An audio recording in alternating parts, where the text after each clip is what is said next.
الصلاۃ والسلام علیک یا رسول اللہ وعلی آلک واصحابک یا حبیب اللہ، الصلاۃ والسلام علیک یا نبی اللہ وعلی آلک واصحابک یا نور اللہ۔ درود پاک پڑھنے کے بے شمار فضائل و برکات ہیں، درود پاک پڑھنے کے بہت سارے فضائل اور بڑی احادیث بھی ملتی ہیں۔ ہم سب کی تمنا ہے کہ کوئی ایسا کرم ہو جائے کہ ہم سب نبی پاک کے پیچھے پیچھے جنت میں داخل ہو جائیں۔ سرکار دو عالم علیہ الصلوۃ والسلام کی ایک حدیث ہے، میرے آقا فرماتے جو دن میں مجھ پر 1000 مرتبہ درود پاک پڑھے وہ اس وقت تک نہیں مرے گا جب تک جنت میں اپنا مقام نہ دیکھ لے گا۔ نبی کی شان میں ہو جس قدر درود پڑھو، محبوں پاؤ گے جنت میں گھر، درود پڑھو۔ صلو علی الحبیب صلی اللہ تعالی علی محمد صلی اللہ علیہ وسلم۔ ایک قبر کا امتحان، یہ کیسا امتحان ہے کبھی سوچا آپ نے؟ دیر از نو سپلیمنٹری پیپر، دوسرا چانس نہیں ہے۔ ادھر 1 سال پیچھے رہ جائیں گے، ادھر قیامت تک قبر میں مار پڑتی رہے گی۔ قیامت تک اللہ ناراض ہو گیا تو جہنم کی کھڑکی کھلی رہے گی، سانپ اور بچھو آ جائیں گے۔ کون بیئر کر سکتا ہے اللہ کی پنشمنٹ کو؟ کون اس سزا کو برداشت کر سکتا ہے؟ ایسے نہیں روتے تھے حضرت عثمان غنی، بالکل کریکٹ فرمایا انہوں نے کہ یہی پہلی منزل ہے اور we have to clear this exam. کسی صورت میں نے اور آپ نے اس امتحان کو پاس کرنا ہے۔ ادھر فیل ہو گئے تو مارے جائیں گے، اور پھر اس کے بعد اس کا رزلٹ دیر سے اناؤنس نہیں ہوتا۔ ادھر جواب دینا ہے، صحیح جواب دیا تو جنت کی رحمتیں ہیں، تا حد نگاہ قبر وسیع ہے، اور ادھر رانگ آنسر دیا، ادھر جناب جہنم کا عذاب شروع ہو جائے گا، جہنم کی کھڑکی کھل جائے گی۔ اور پھر جو سب سے زیادہ کروشل بات ہے، سب سے زیادہ ڈرنے والی بات ہے، we don't know the date of that examination۔ ہمیں پتہ ہی نہیں ہے وہ امتحان کب دینا ہے، وہ آج بھی ہو سکتا ہے۔ جی ہاں، ہم میں سے ہو سکتا ہے کہ کل رات کوئی اپنے گھر میں نہ سوئے، قبرستان میں۔ ہمیں یہ پتہ ہی نہیں ہے کب امتحان ہوگا، تو جب ہمیں پتہ نہیں ہے تو it means we have to prepare daily. ہمیں روز یہ طے کر کے سونا ہے یا زندگی گزارنے کہ آج اگر امتحان دینا ہے تو میں تیار ہوں، میں اس امتحان کے لیے تیار ہوں۔ I have a question of all of you۔ میں اب آپ سب سے ایک سوال کرنا چاہتا ہوں، اپنے آپ سے ایک سوال کرتے ہیں ناظرین، میں اپنے آپ سے بھی کروں اور آپ سے بھی پوچھتا ہوں۔ اگر آج مر گیا، مر تو سکتا ہوں نا، یہ تو پاسبل ہے نا، آج مر گیا، کیا میں تیار ہوں قبر کے امتحان کے لیے؟ میں جواب دے پاؤں گا کہ اللہ راضی ہے مجھ سے؟ کیا ایسی زندگی گزارنی ہے کہ مار نہیں پڑے گی؟ تو پھر تو ٹھیک ہے۔ if the answer is yes then it's okay۔ اور اگر آنسر یہ نہیں آ رہا دل سے کہ نہیں ابھی تو بہت گناہ ہے، بڑی خطائیں ہیں، توبہ کرنی ہے، اچھا بننا ہے، نمازیں بھی کئیوں کی قضا ہو رہی ہیں، حرام روزی بھی چل رہی ہے، حرام چیزوں کو دیکھ بھی رہا ہے، حرام سن بھی رہا ہے، جھوٹ بھی زبان سے گیا نہیں ہے، غیبتیں بھی جاری ہیں، ماں باپ الگ پریشان ہیں، فیملی الگ ٹینشن میں ہے، روزی حرام بھی چل رہی ہے، ابھی نہیں مرنا بھائی، ابھی تو توبہ کرنی ہے۔ تو پھر بتاؤ نا کب توبہ کرو گے، کب قبر کی تیاری کرو گے؟ ابھی تو سنا کہ یہ اچانک موت کا ہوگا شکار، پتہ بھی نہیں چلتا۔ روز صبح کئی لوگ گھر سے نکلتے ہیں اور کہہ کر جاتے ہیں کہ میں جب ایوننگ میں واپس آؤں گا نا تو یہ والا کھانا بنا کے رکھنا، یہ والے میرے کلاتھس استری کر کے ذرا ریڈی کر کے رکھنا، have to go with my friends. بندہ واپس نہیں آتا، لاش واپس آتی ہے۔ ایسا ہوتا ہے نا، ہمارے ساتھ بھی ایسا ہی ہوگا، پتہ ہی نہیں ہوگا، اور لوگ کہیں گے یار ہمارے ساتھ ہی تو تھے آج، ارے صبح ملاقات ہوئی تھی، کل تو کھانا ساتھ کھایا تھا، اس کا انتقال ہو گیا۔ آج آپ کہتے ہیں نا کسی کے بارے میں، ایسی ہمارے بارے میں کوئی کہے، تھوڑے دن تک لوگ یاد رکھیں گے، اس کے بعد ہم ہوں گے، ہماری قبر ہوگی، ہمارے اعمال ہوں گے۔ اگر چین میں ہوں گے نا تو پھر ٹھیک ہے۔ اگر زندگی نماز پڑھتے ہوئے گزر رہی ہے، سنتوں کے مطابق ہے، حلال روزی کما رہے ہیں، درود پڑھ رہے ہیں، تلاوت قرآن ہو رہی ہے، حرام چیزوں سے بچ رہے ہیں، نیکی کی دعوت کے کاموں میں انوالو ہیں، تو پھر تو انشاءاللہ خیر ہو جائے گی انشاءاللہ۔ پھر تو نبی پاک تشریف لائیں گے اور پھر اعلیٰ حضرت لکھتے نا قبر میں لہرائیں گے تا حشر جلوے نور کے، جلوہ فرما ہوگی جب طلعت رسول اللہ کی۔ لیکن اپنے آپ سے پوچھو، کسی اور سے نہ پوچھو۔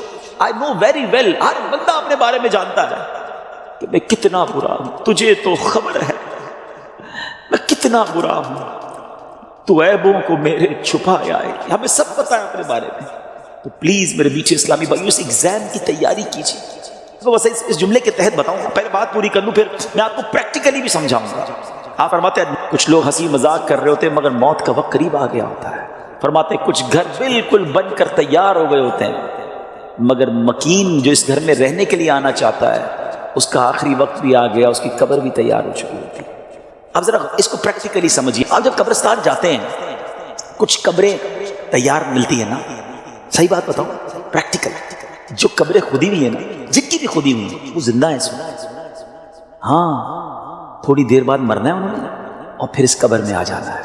کفن کی دکان پر جب کبھی جائے نا تو وہاں کفن وہ طے کر رہا ہوتا ہے, پلاسٹک میں ڈال رہا ہوتا ہے. ایکچولی جس کا کفن طے کر رہا ہے نا وہ اس وقت زندہ ہے, تھوڑی دیر بعد اس نے مرنا ہے. یہ کفن خریدنے کوئی آئے گا دکان سے, اس کو کفن پہنایا جائے گا. اور جو قبر تھوڑی دیر پہلے گورکن نے یا ایک دن پہلے کھودی تھی یہ اس کے لیے کھودی تھی جو زندہ ہے. تو مجھے اور آپ کو پتا نہیں ہے کہ ہماری قبر کھودی ہوئی کہیں ریڈی تو نہیں ہے, کہیں کفن طے تو نہیں ہو رہا. آگاہ اپنی موت سے کوئی بشر نہیں, سامان 100 برس کا ہے پل کی خبر. آپ ایک بار اور یاد رکھیں, جو نشہ کرنے والے ہیں نا, جو ڈرگز یوز کرتے ہیں, ٹرائی ٹو انڈرسٹینڈ جس اسٹیٹ میں جس عالم میں روایتوں میں مضمون ملتا ہے کسی کا انتقال ہوگا نا اسی عالم میں قیامت کے دن اٹھایا جائے گا. کبھی سوچا آپ نے اگر نشہ کیا, ڈرگز یوز کی, وائن پینے والے جو نشے میں گھومتے رہتے ہیں جھومتے رہتے ہیں, اگر اسی حالت میں انتقال ہو گیا آج رات تو یہ لکھا جائے گا نا کہ اگلے اس سال میں کس کا انتقال ہونا ہے, کیا پتا ہمارا وقت قریب آ گیا ہو. اور اگر نشے میں مر گئے تو کیا جواب دیں؟ اللہ کی بارگاہ میں نشے میں پیش ہوں گے؟ نہیں میرے میٹھے اسلامی بھائی, ہم تو چاہتے ہیں نا کہ میں سو جاؤں یا مصطفیٰ کہتے کہتے, کھلے آنکھ صلی اللہ کہتے کہتے. ہماری زبان پر تو کلمہ ہو, درود ہو, اے کاش تلاوت کرتے کرتے موت آئے, درود پڑھتے پڑھتے. یہ کیسے ہوگا جب آپ ان چیزوں کے عادی بنیں گے نا. جو شراب کا عادی ہو تو اس کا بہت زیادہ چانس ہے کہ وہ نشے میں مر جائے گا. تو خدا را اس سے آج رات توبہ کر لے, اللہ بڑا کریم ہے, ابھی رات کمپلیٹ نہیں ہوئی ہے, صبح تک یہ رحمت جاری ہے. معافی مانگ لیجئے, سجدے میں سر جھکائیے. ماں باپ کو اگر ستایا ہے, if your parents are not happy with you, please ان کے پاس جائیے اور معافی مانگیے, ان سے ان کے پیر پکڑ لیجئے. ماں باپ راضی تو رب راضی, ماں باپ ناراض تو رب ناراض, ان کو ناراض نہ کرو. اور اس حدیث سے کیا سیکھنے کو ملا کہ جو کٹ آف ٹائز کرتے ہیں, جو اپنی فیملی کے ساتھ رشتہ داری قطع کر دیتے ہیں, منقطع کر دیتے ہیں, ہم ان کے پاس نہیں جائیں گے, ہم ان کے گھر نہیں جائیں گے, ہم فلاں رشتہ دار کے پاس نہیں جائیں گے, نہ کرو ایسا. یہ رشتہ داریاں کاٹنا اللہ کو کتنا ناپسندیدہ ہے کہ شب برات بھی وہ لوگ نہیں بخشے جائیں. تو پلیز ان عادتوں سے اپنی جان چھڑا لیں. ایک اور حدیث پاک میں ہے ایڈلٹری کرنے والا, بدکاری کرنے کا جو عادی ہوگا, ہیبیچول آف ایڈلٹری, وہ بھی نہیں بخشا جائے. تو پلیز ان حرام کاموں سے چھوڑیں, اپنے آپ کو بچائیے. اور یہ جو ایڈلٹری کی طرف, زنا بدکاری کی طرف جو بندہ جاتا ہے نا, یاد رکھیے گا پہلے نظر بہکتی ہے, پھر دل بہکتا ہے, پھر شرمگاہ, پھر پرائیویٹ پارٹس حرام کاری کی طرف جاتے ہیں. تو ہمارے یہ شٹر جو ہے نا اسی کو بند کر دینا کہ حرام نہیں دیکھوں گا. اپنے موبائل پر, اپنے انٹرنیٹ ڈیوائسز پر ہم کیا دیکھ رہے ہوتے ہیں؟ پہلے حرام بندہ دیکھتا ہے, اور پھر یہ جو ہم نے دوستیوں کے نام پر جو گرلز اینڈ بوائز کی دوستیاں چل رہی ہوتی ہیں کہ نہیں جناب ہم only friends, it's not allowed in Islam. یہ دوستیاں ہی پھر حرام کی طرف لے کر جاتی ہیں. جو اسلام نے ہمیں جن چیزوں سے منع کیا, مسلمان ہیں, ہمیں جنت میں جانا ہے نا, اللہ کو راضی کرنا ہے. اگر ربی ناراض ہو گیا تو بنے گا کیا؟ آج کی رات اگر ایڈلٹری کرنے والا نہیں بخشا گیا پھر اس کو سوچیے تو اس کا بنے گا کیا؟ تو پلیز میک ریپینٹنس, گڑ گڑائیے اپنے رب کی بارگاہ. اور دیکھیے توبہ کیا ہے.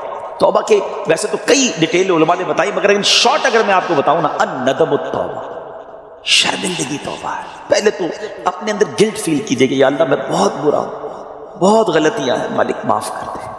اور پھر آئندہ نہ کرنے کا پکا ارادہ, اے اللہ اب نہیں کروں, میں تجھ سے وعدہ کرتا, I promise in your court یا اللہ عز و جل, please accept my repentance, میری توبہ قبول کرنے مالک اب نہیں کروں.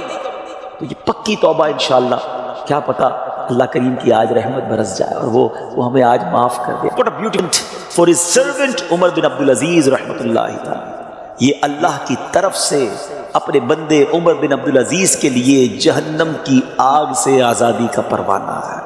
ہائے ہائے ہائے، جس سے رب راضی ہو ان کو ایسے انعامات عطا ہوتے ہیں۔